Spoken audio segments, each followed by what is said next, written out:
Bonjour, donc une question m'a été posée aujourd'hui, et donc la question est celle-ci. Comment tracer un trapèze isocèle ABCD, alors tel que AB égale 3 cm, AD égale BC égale 5 cm, et CD égale 9 cm. Très bien, donc dans une première étape, on effectue une figure à main levée, donc on peut tout à fait imaginer le segment, donc le côté, par exemple ici DC, qui fait 9 cm. Ensuite, nous avons AB et BC qui font 5, et AD et BC qui font 5.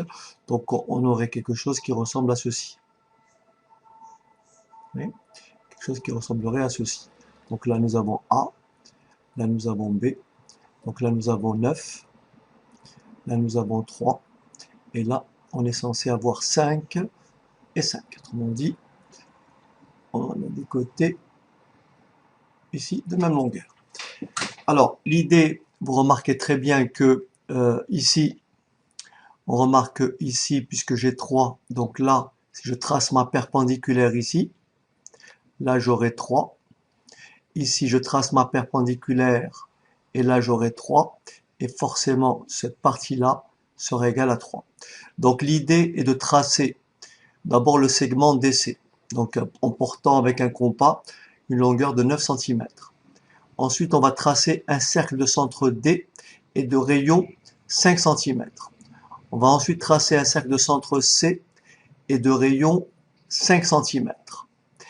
On va tracer la perpendiculaire, n'est-ce pas? Perpendiculaire, donc on va prendre un écart ici de 3 cm et on va tracer la perpendiculaire ADC. On va prendre un écart ici de 3 cm et on va tracer la perpendiculaire toujours ADC. Ben, la droite, les deux perpendiculaires que je viens de tracer vont forcément rencontrer les deux cercles précédents au point A et au point B, ce que je vous propose de faire tout de suite. Très bien, donc étape numéro 1, on va tracer un segment de longueur 9 cm. Donc là je compte 2, 4, 6, 8, 9. Ça c'est notre segment DC.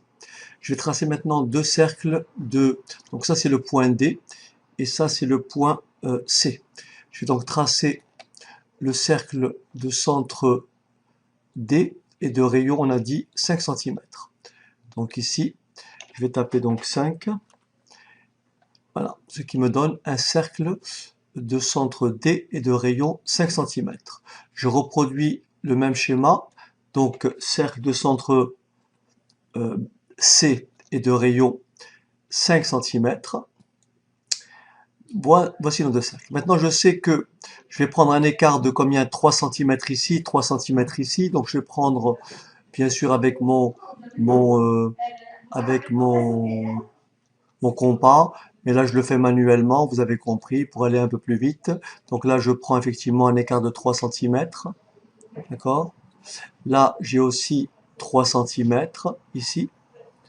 Je vais donc maintenant tracer la perpendiculaire à la droite, donc DC, passant par ce point. Donc perpendiculaire à la droite DC, passant par ce point. D'accord? Voici. Pareil, perpendiculaire à la droite DC, passant par l'autre point. Voilà. Et donc vous remarquez que ces droites rencontrent les deux cercles. Donc ici, nous avons le point A, pardon. Donc là, il faut que j'annule. Alors, donc ici, nous avons le point A. Et ici, nous avons le point B. Il ne me reste plus qu'à joindre ces quatre points pour avoir mon trapèze. Donc là, c'est D. Là, c'est A. Là, c'est B. Et là, c'est C. Donc, mon trapèze D. D.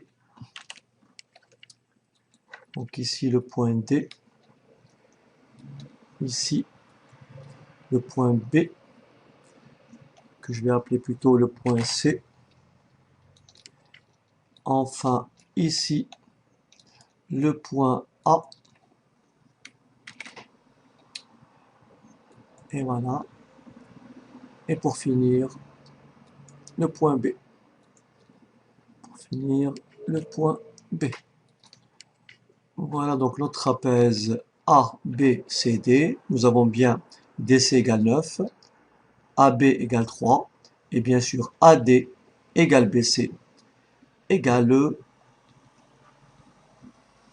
5. Voilà, ceci donc complète la séquence donc pour tracer un trapèze isocèle dont on connaît les mesures.